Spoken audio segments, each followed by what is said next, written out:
loving your energy tonight. Thank you so much for being here with us.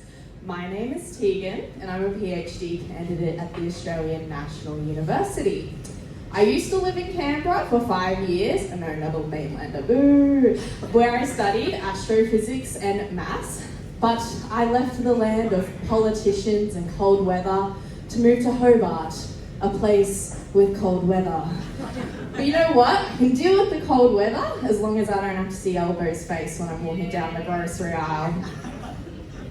So for those of you at the front, you may have noticed I have some flowers tattooed on my hand. At the back, I'm letting you know I've got some flowers tattooed on my hand. I paid someone hundreds of dollars to make it look like I've drawn on myself with markers. I could have gotten something useful, you know, like mathematical equations or my family's birthdays, but no, I got some silly little flowers. Because you see, I may have said I was doing a PhD, but I never said I was smart. So, technically, I'm an Aeolian geomorphologist. And no, that doesn't mean I study the aioli you're currently dipping your chips into. An Aeolian geomorphologist is a field of research that studies how wind changes our landscapes through erosion. And I specifically look at dust across Southeast Australia with a focus on big dust storms.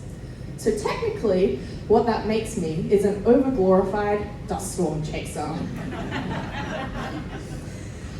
So dust is, and yeah, I moved to a place that doesn't have dust storms to study dust storms. Once again, I never said I was smart.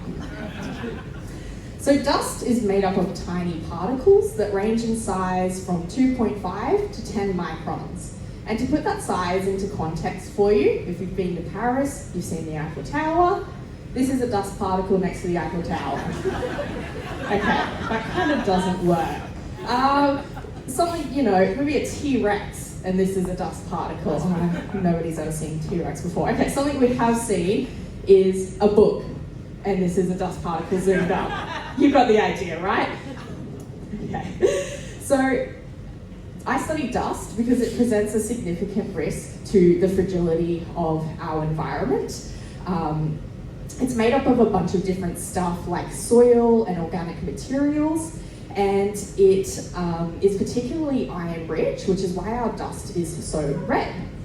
Dust in Australia comes from areas like the Lake Eyre Basin, Western New South Wales and Northwestern Victoria, otherwise known as the middle of absolutely nowhere. And under the conditions of climate change, these risks of dust storms are expected to amplify. So, you know, if you are old, you have asthma, or you're scared of waking up in the apocalypse, it's really going to suck for you. So my PhD is looking at these dust storms, hoping to mitigate these risks. Now, despite being made up of these tiny particles, dust storms can actually range in size to hundreds of kilometres across Australia. Yet they can still be pretty hard to tie down, not unlike a lot of my Tinder dates. At least dust storms can't ghost me. The reason why it can be so hard to tie a dust storm down into a long, loving relationship is because we have very few stations on the ground that measure dust, and our satellite imagery can be poor. However, I did eventually swipe right on someone who I could chase dust storms with, my satellite Himawari 8. Now look, it isn't exactly my satellite.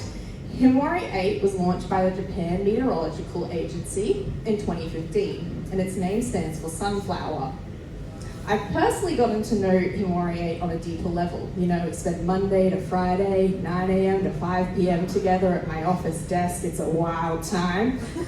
So I personally call it Sexy Beast 1000. I mean, just look at it. But our relationship isn't without its trials, you know, as all relationships are. But if you've ever been in a long-distance relationship, you'll particularly relate to us because we're in a long-distance relationship of 36,000 kilometres. Luckily, I'm the avoidant attachment type, so 36,000 kilometers is just right. Any closer, even 35,000 kilometers, and I'm cutting it off. Despite this distance, I'm always at the center of Himawari 8's orbit, as it scans Australia every 10 minutes. So previously, Australian dust storms have typically been researched using ground observations that are very sparsely spread across New South Wales and Australia, or using satellite imagery that doesn't scan Australia very often. So it's really hard for us to be able to map a dust storm from the beginning to the end. An example of one of these satellites is MODIS. It scans Australia a maximum of 2 times a day. So if we're lucky, we might get 1, maybe 2 images of a dust storm. Using MODIS to detect dust is a bit like playing Mario Kart on Nintendo 64. You're only really playing it for that feeling of nostalgia. Not that I would actually know, because the Nintendo 64 was a thing, I looked like this. Now, because MODIS scans Australia at the same time each time, every single day, our images of our dust storms using this satellite can look the same. And this is an example of this. Here we have a dust storm in 2002 and a dust storm in 2009. And you can see these images look pretty similar. A lot of our dust storms do tend to follow typical patterns, but using MODIS, we're not able to understand what both of these dust storms looked like before these images. This is just really one specific point in time. It's not really helpful for us. Using Himawari 8, however, it takes up to 144 images of Australia every single day since 2015. So we can map a dust storm from the beginning to the middle to the end, like this. And the dust in this image is that pink blob, if you can see in the middle there. Now these images are created using thermal infrared bands, which means we can look at dust storms both at daytime and nighttime. The issue I have in my PhD, and something that I'm working towards, is that how we detect dust is using Northern Hemisphere methods. And using those methods to detect dust in Australia is a bit like using Fahrenheit to measure temperature. It's just really stupid. Sorry to any Americans in the room. Actually, you know what? Stuff you guys, it's actually just dumb. So on my PhD, I'll be recalibrating these methods for Australian dust storms. My methods will be for Australians, by Australians. What could possibly go wrong?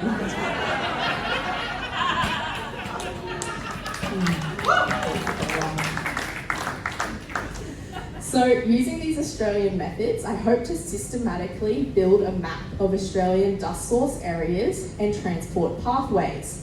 In non-wanky academic terms, that means I'll look at where the dust comes from and where the dust goes. So like I said before, we generally know that dust storms come from areas like Lake Eyre Basin, Western New South Wales, and Northwestern Victoria. Using Himawari 8, we can know the exact time and location a dust plume arises. And this is because Himawari 8, the love of my life, is scanning Australia every 10 minutes. So here you can see this is using methods that I've used for Australian dust, and it's picking up the dust within this image. So then using satellites that can go down to take images down to 30 meters, we can pinpoint the exact location these dust plumes are arising from. And using Himawari 8 data back to 2015, we can create this map of where dust storms come from, the frequency at where they're occurring, and this helps us know what environments are being eroded and how we can better look after our land. And importantly, limit the number of big dust storms. So essentially, what this means is if my research goes really well, I'll be putting myself out of a job. I told you I wasn't smart. Now that we know where the dust storms are coming from, we can look at their transport pathways, where they're going to. And my preliminary results from already mapping quite a few of these dust storms using Himawari 8 is that our understanding of where dust storms travel to is limited, and that the dust cycle is far more complex than a dust storm just traveling over to Sydney. In fact, they often hitch a ride on a Qantas flight up to Queensland and back into Central Australia. Guys, it turns out Qantas wasn't selling ghost flights. They would never lie to their customers to make a profit. The ghost flights were just for the dust storms. So with all this new knowledge that I hope to generate over the next few years of my PhD, I'll be able to understand the factors that are influencing the formation of these events, where you shouldn't live if you have asthma, and how we can better look after our land. Under climate change, dust storms are expected to become more frequent and intense as a result of things like vegetation loss, rising temperatures, and more severe drought. But hey, in the end, if we don't limit the degradation of our natural environment and better look after our land, it won't all be bad. We'll get to live out our Mad Max fantasies in real life, and won't that just be wonderful? Thank you so much, Hobart!